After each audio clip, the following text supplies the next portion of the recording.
Hay na sang konnichiwa បាទសួស្តីបងប្អូនអរគ្នាសូមស្វាគមន៍ដែលចូលមកកាន់វីដេអូថ្មីរបស់ខ្ញុំ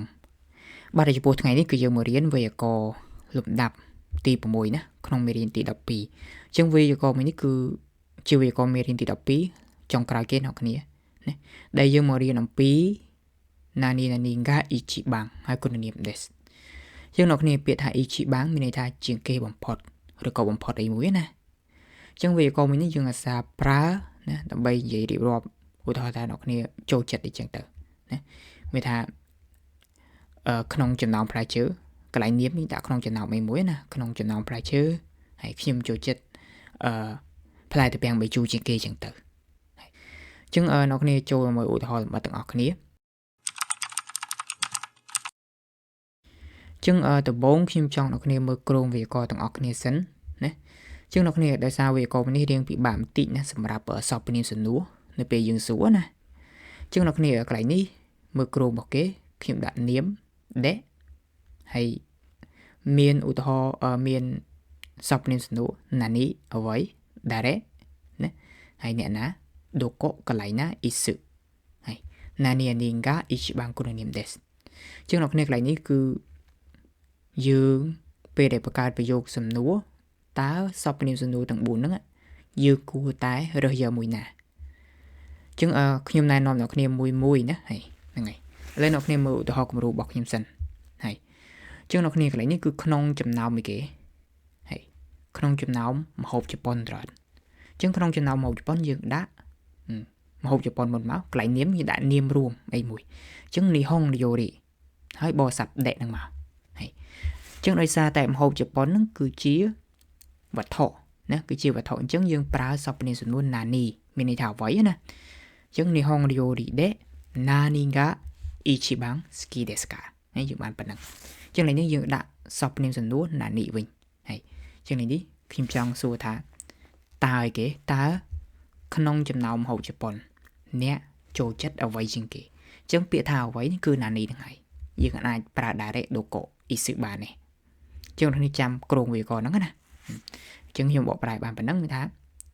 កន្លែងនេះគុណនាមគឺយើងដាក់ ski ហ្នឹងមកហ្នឹងហើយយើងអាចអីផ្សេងទៀតប៉ុន្តែខ្ញុំចង់បង្កើតប្រយោគសំណួរតើក្នុងចំណោមម្ហូបជប៉ុនអ្នកចូលចិត្តអ្វីជាងគេចឹងយើងបង្កើតបានប៉ុណ្ណឹងចឹងរបៀបឆ្លើយអ្នកគ្នាឆ្លើយយើងអាចនិយាយនិហុនយូរីមកវិញក៏បានដែរឬក៏យើងអាចកាត់ចឹងរើសនាមមួយយកមកនិយាយមកដោយសារខ្ញុំចូលចិត្ត sushi ចឹងទៅចឹងយើងដាក់មក nani មានថា sushi ga ichiban ហើយយកគុណនាមយកប្រើវិញ ski នេះមកចឹងយើងបាន sushi ga ichiban suki desu ខ្ញុំចូលចិត្ត sushi ជាងគេអ្នកគ្នាអាចឆ្លើយពេញក៏បានដែរ nihon yori de sushi ga ichiban suki desu ក្នុងចំណោមម្ហូបជប៉ុនខ្ញុំចូលចិត្ត sushi ជាងគេចឹងអ្នកគ្នាកន្លែងនេះអ្នកគ្នាយល់អំពីសព្វនាមសំណួរ nani ណាមានន័យថាអ្វីហើយបើនៅខាងមុខដេកហ្នឹងគឺជានាមតេតើនឹងវត្ថុឈ្មោះវត្ថុអីមួយតោះឥឡូវយើងចូលទៅមើលទាំងអស់គ្នាម្ដងមួយទៀតឧទាហរណ៍មួយទៀតតេតើ dare ម្ដងហើយចឹងពាក្យថា dare ពេលយើងប្រើសព្វនាមសំណួរ dare នៅពេលនាមនៅមុខដេកហ្នឹងគឺជាមនុស្សណាតេតើនឹងមនុស្សហើយចឹងនាមតេតើមនុស្សដូចជា Kazuku គ្រួសារអានេះបងប្រុសអញ្ចឹងណាឬក៏អាណែឬក៏យោស៊ីនអញ្ចឹងទៅហ្នឹងហើយអញ្ចឹងអត់តែតេតើមនុស្សណាអញ្ចឹងយើងប្រើសព្វនាមសំណួរ dare អញ្ចឹងប្រយោគនេះខ្ញុំចង់សួរហើយថាតើនៅក្នុងចំណោមគ្រួសារអ្នកណាគេហើយដែលប្រកែធ្វើម្ហូបជាងគេអញ្ចឹងយើងដាក់មកក្នុងចំណោមគ្រួសារយើងដាក់ Kazuku de មកហើយ Kazuku de ហើយដោយសារវាជាមនុស្សយើងដាក់សព្វនាមសំណួរ dare ga ichiban ryori ga josu desu ka ចឹងនៅគ្នា ryori ga josu ជាកសោមនៃគុណនាមត្រង់ហើយហ្នឹងហើយចឹងយើងបកប្រែមិនអីគេតើក្នុងចំណោមគ្រួសារអ្នកណាណា dare អ្នកណា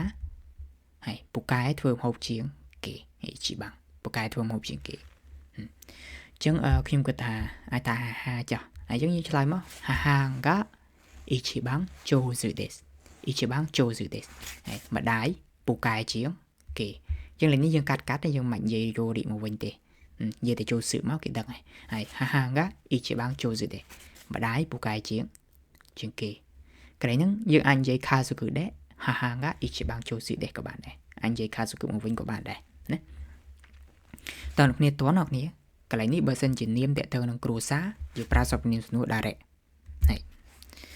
ឥឡូវយើងមើលបន្តមកទៀតពេលណាយើងប្រើ doko អ្នកគ្នាយើងសង្កេតមើលនាមដែលយើងចង់សួរនេះតាក់ទងទីកន្លែងនៅមុខដែរណាបើតាក់ទងទីកន្លែងយើងប្រើ doko នឹងហើយអញ្ចឹងខ្ញុំចង់សួរថាអីគេនៅក្នុងទីក្រុងតូក្យូឬក៏ចំណោមទីក្រុងតូក្យូកន្លែងណាដែលមានមនុស្សច្រើនជាងគេអញ្ចឹងយើងបង្កើតពីសំណួរមកគឺតូក្យូでどこが一番人が多いですか人が多いですかជំតែគេនៅគេក្នុងចំណោមទីក្រុងតូក្យូកន្លែងណាកន្លែងណាមានមនុស្សច្រើនជាងគេ人が多いមនុស្សច្រើនហ្នឹងហើយជាងគេហើយអញ្ចឹងខ្ញុំគិតថាShibuya អ្នកគ្នានៅតូក្យូ Shibuya មនុស្សច្រើនអញ្ចឹងយើងរើសមក Shibuya ga ichiban oi desu នៅទីក្រុង Shibuya ហើយមានច្រើនជាងគេមានច្រើនជាងគេយើងកាត់មិននិយាយ hito មកវិញក៏បានដែរអ្នកដូចនិយាយដដែលអ្នកគ្នាអាចនិយាយ Tokyo ដែរ Shibuya ga ichiban oi desu នៅទីក្រុង Tokyo ឬក៏ក្នុងចំណោមទីក្រុង Tokyo ទីក្រុង Shibuya មានមនុស្សច្រើនជាងគេហើយតើអ្នកគ្នាតើនេះកន្លែងដេកនៅមុខដេកនាមនេះបើសិនជាតាក់ទងទីកន្លែងយើងប្រើ doko វិញណាសពនាមសំណួរណាតោះឥឡូវយើងចូលមួយទៀតពេលណាយើងប្រើ isu ដូចគ្នាអ្នកគ្នាមានន័យថាពេលណាបើសិនជានៅមុខដេកនឹងនាមតាក់ទងនឹងរដូវសំទោសតាក់ទងនឹងពេលវេលាណាបើតាក់ទងពេលវេលាយើងប្រើ isu ហើយ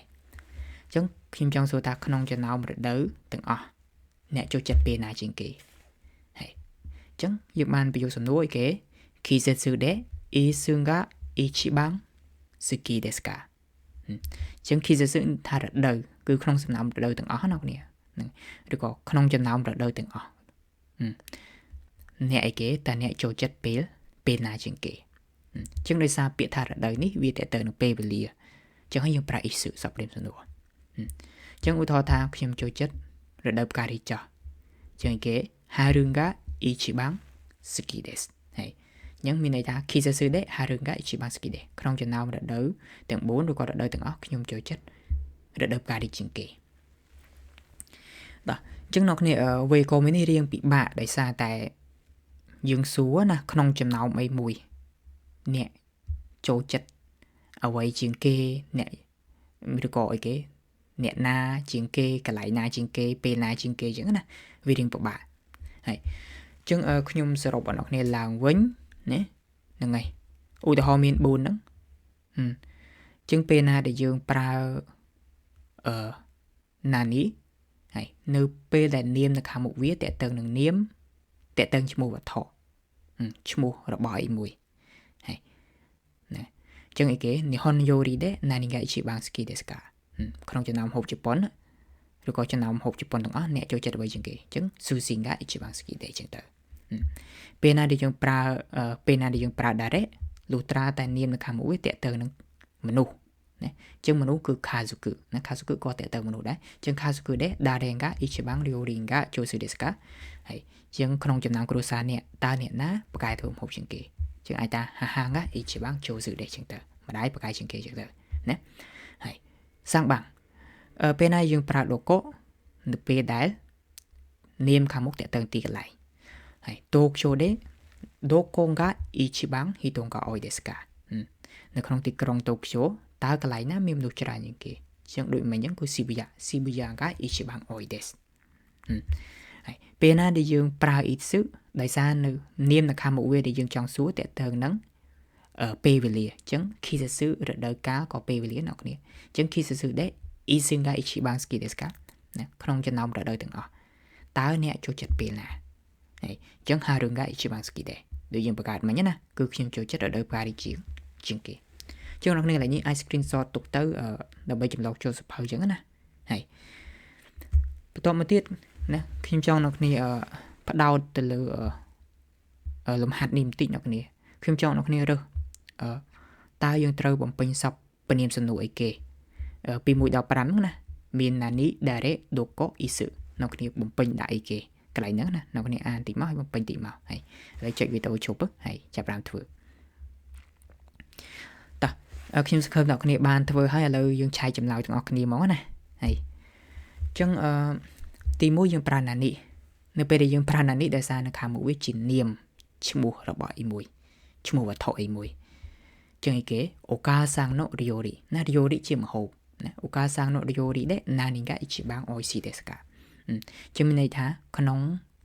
ងចំណោមម្ហូបនេះយើងបកប្រែពីដេកទៅមកដេកមានថាក្នុងចំណោម